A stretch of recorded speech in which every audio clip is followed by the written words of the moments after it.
আসসালামু আলাইকুম বন্ধুগণ, আমি মোহাম্মদ জাহিদুল ইসলাম মেসার্স এমআর ট্রেডার্স রাজাবাজার বগুড়ার পক্ষ থেকে সবাইকে জানাই আন্তরিক শুভেচ্ছা ও অভিনন্দন। আজ বগুড়া বাজারে দেশি পেঁয়াজের দাম বেশ খানিকটা বেড়েছে, কেনাবেচা হয়েছে সর্বোচ্চ 74-75 টাকা কেজি, যেগুলো খুব ভালো মানের পেঁয়াজ। সর্বনিম্ন বাজার আজকে ছিল 67-68 টাকা থেকে শুরু করে চলাচল বাজার ছিল 70 টাকা, তবে বেশিরভাগ মাল 73-74-75 টাকা কেনাবেচা হয়েছে। দেশি রসুন খুব ভালো মানেরগুলো 195 টাকা থেকে শুরু করে 200 টাকা কেজি, যেগুলো বড় সাইজের।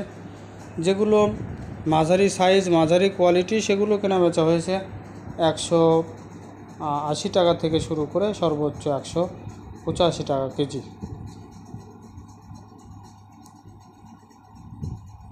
চায়না রসুন আজকে মার্কেটে এসেছিল, কেনাবেচা হয়েছে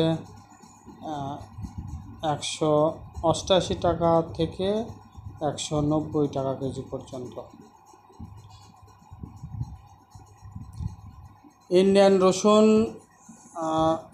মার্কেটে বেশ আমদানি রয়েছে, কেনাবেচা হয়েছে 125 টাকা থেকে শুরু করে সর্বোচ্চ 140 টাকা কেজি। বার্মা আদা কোয়ালিটি ভেদে 200 টাকা থেকে শুরু করে সর্বোচ্চ 210 টাকা কেজি পর্যন্ত কেনাবেচা হচ্ছে। ধন্যবাদ সবাইকে আমাদের সাথে থাকার জন্য। আমাদের সাথেই থাকুন, সাবস্ক্রাইব করুন আমাদের চ্যানেলকে। ধন্যবাদ সবাইকে। আসসালামু আলাইকুম।